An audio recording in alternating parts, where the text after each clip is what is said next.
दिवस का इतिहास। अगर हम ये देखें कि गणतंत्र दिवस का इतिहास वस्तुतः इंडिपेंडेंस यानी स्वतंत्रता दिवस का इतिहास है। It is well said independence day and republic day both are two sides of one coin. अर्थात गणतंत्र दिवस और स्वतंत्रता दिवस दोनों एक ही सिक्के के दो पहलू हैं। अर्थात अगर संविधान ना हो, गणतंत्र का अर्थ ही है संविधान। रिपब्लिक दैट मीन्स कॉन्स्टिट्यूशन, यानी गणतंत्र यानी संविधान, यानी संविधान का मतलब कि एक दस्तावेज, नियम और कानूनों का संग्रह जिसके द्वारा देश का शासन चलाया जाता है। तो अगर संविधान सुरक्षित नहीं है तो देश भी सुरक्षित नहीं है। इसलिए जो गणतंत्र दिवस है, जो स्वतंत्रता दिवस है, दोनों एक ही सिक्के के दो पहलू है।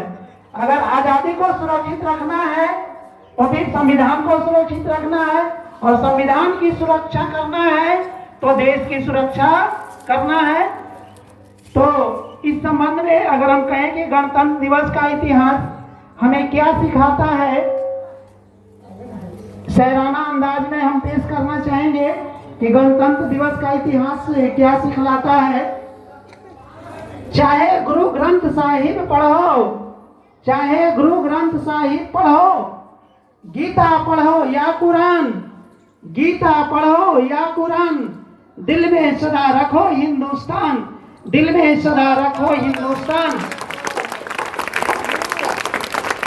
श्रद्धांजलि है, नमन है उन देशभक्तों का, श्रद्धांजलि है, नमन है उन देशभक्तों का जो सीमा पर हो गए कुर्बान, सीमा पर हो गए कुर्बान। तो गणतंत्र दिवस का इतिहास हमें सिखलाता है ना कि हम हिंदुस्तान को अपने दिल में रखें, चाहे जो पढ़ना है।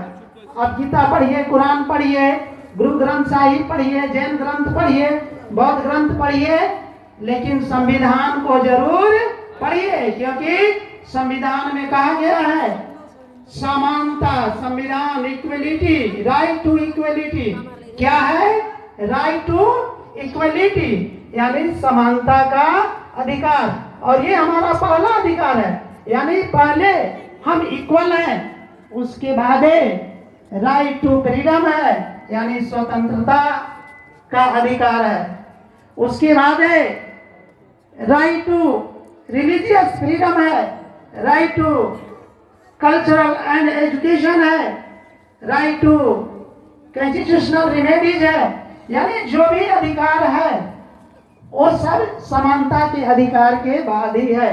और गणतंत्र दिवस का इतिहास तो हमें बहुत कुछ सिखाता है, लेकिन मुख्य रूप से हमें क्या सीखना है? तो सीखना है डॉक्टर भीमराव अंबेडकर जिन्होंने संविधान लिखा, उन्होंने किन परिस्थितियों में कितनी यातनाएं सहकर, कितना शोषण को सहा, उसके बाद इन्होंने संविधान को लिखा, यानी देश की आजादी में महत्वपूर्ण भूमिका, उसके बाद संविधान की रचना में। लेकिन इतिहास हमें क्या सिखा रहा है कि आपके ऊपर चाहे जितना भी अत्याचार हो, आपका जितना भी शोषण कोई करे, लेकिन आप जब कदम बढ़ा दिए हैं तो पीछे रुकना नहीं है। और अगर हम शिक्षा लेने की बात करते हैं तो अंबेडकर जी तो शिक्षा दे ही रहे हैं। उन्होंने स्पष्ट रूप से कहा था कि एजुकेशन दैट मीन्स शिक्षा वो शेरनी का दूध है जो जितना पिएगा उतना ही दहाड़ेगा। तो प्यारे बच्चे, हम जिस प्रांगण में खड़े हैं ये शिक्षा का मंदिर है, टेम्पल ऑफ एजुकेशन है, शिक्षा का मंदिर है। और इस मंदिर को हम लोग इस तरह से सजाएं, संवारें कि सबको शिक्षा समान रूप से प्राप्त हो। और जब आप शिक्षा लेंगे तभी देश की रक्षा की बात करेंगे, और शिक्षा कभी आगे बढ़ने नहीं देती है। इसलिए आप शिक्षा लीजिए और देश को आगे बढ़ाइए। उसके बाद डॉक्टर राजेंद्र प्रसाद की बात कीजिए या सुभाष चंद्र बोस की बात कीजिए, महात्मा गांधी की बात कीजिए, सबसे हमें शिक्षा लेना है।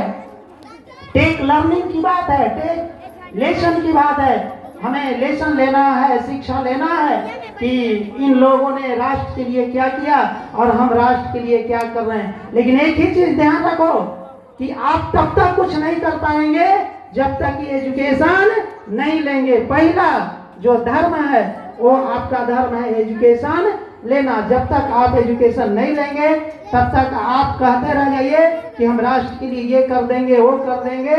आप तभी कुछ कीजिएगा जब आप पहले एजुकेशन लीजिएगा। इसीलिए कहा गया it is well said, education is the life, education is the life, it is most powerful weapons used by which you can change the world, you can change the world। यानी शिक्षा ही जीवन है और ये इतना महत्वपूर्ण हथियार है कि इसके प्रयोग के द्वारा आप संसार को बदल सकते हैं। इन्हीं चंद शब्दों के साथ मैं अपनी वाणी को विराम देता हूँ। जय हिंद, जय भारत। धन्यवाद।